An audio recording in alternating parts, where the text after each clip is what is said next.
இவங்க நம்ம வீட்டுக்குள்ள வர்றாங்க? வணக்கம்மா. வணக்கம். நீங்க ஐயா வாங்க வாங்க வாங்க வாங்க. வணக்கங்க. நம்ம வீட்டு மக்களா வந்திருக்கீங்க. ஐயா உட்காருங்க. இல்ல பரவாயில்ல. பரவாயில்லையா உட்காருங்கய்யா. அம்மா நீங்களும் உட்காருங்கம்மா.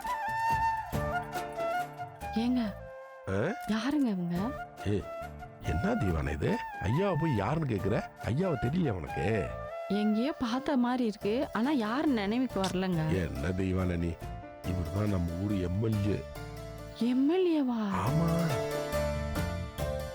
ஐயா சங்கரபாண்டி, அப்பா இங்க யாரு வந்திருக்கான்னு பாரியா, வாயா. ஐயா வணக்கம் ஐயா. நல்லா இருக்கீங்களா? நல்லா இருக்கேன். தலைவா தலைவா, எத்தனை தடவை உன்னை பாக்குறதுக்காக உன் ஆபீஸ் படியேறி வந்திருக்கு தலைவா. ஆனா இன்னைக்கு நீயே என் வீட்டு படியேறி வந்திருக்கேன்னு நினைக்கும் போது ஐயோ, அண்ணன் போஸ்டா ஒருத்தர் நின்று எம்எல்ஏ சீட் ஜெயிச்சானா எவ்வளவு சந்தோஷமா இருக்கும். அவ்வளவு சந்தோஷமா இருக்கு தலைவா. தலைவா இது என் மனைவி தலைவா. வணக்கம். வணக்கம்மா. தம்பி நம்ம விசுவாசி. தலைவா நான் மட்டுமா உங்க விசுவாசி? இந்த வீடு இல்ல இந்த தொகுதி மக்கள் எல்லாருமே உங்க விசுவாசி தானே? உங்களை பார்த்து ரொம்ப நாள் ஆச்சா, அதான் சட்டு ஞாபகத்துக்கு வரல, மன்னிச்சுக்கங்க. இதுல என்னமா இருக்கு? இருக்கட்டும் விடுங்க. விடுங்க. என் தலைவன் மற்ற எம்எல்ஏக்கள் மாதிரி ஒரு சாதாரண எம்எல்ஏனா தொகுதிக்குள்ளாரே சுத்திட்டு இருந்திருப்பாப்ல, நீயும் பார்த்திருப்ப. ஆனா அவருதான் கட்சியோட விடிவெள்ளியாச்சே. 3 கோடி பேர் கட்சியோட உறுப்பினர்கள்னா அதுல 1.5 கோடி பேர் ஏன் தலைவன் சொல்லி சேர்ந்தவங்களாச்சே. ஆமா தலைவா, இவ்வளோ மக்கள் செல்வாக்குள்ள நீங்க ஏன் இன்னும் எம்எல்ஏவாவே இருக்கீங்க?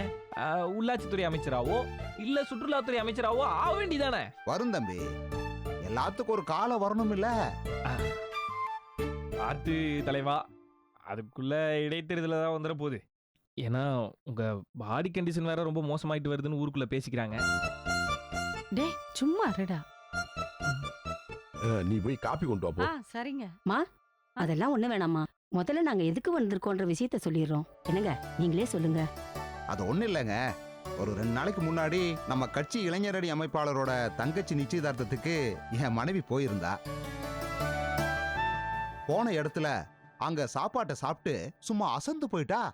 அவ்வளவு பக்குவம், அவ்வளவு ருசியாமே.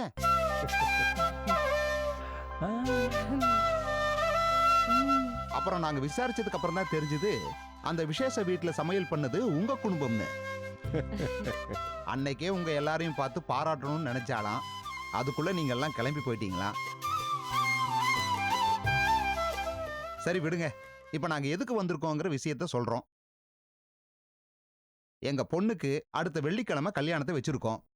அதான் எங்க வீட்டு கல்யாணத்துக்கு நீங்க வந்து சமைச்சா நல்லா இருக்கும்னு ஆசைப்பட்டு என் மனைவியோட வற்புறுத்தல்னால உங்க முடிவை கேட்டுட்டு போலான்னு நானும் என் மனைவியும் வந்திருக்கோம்.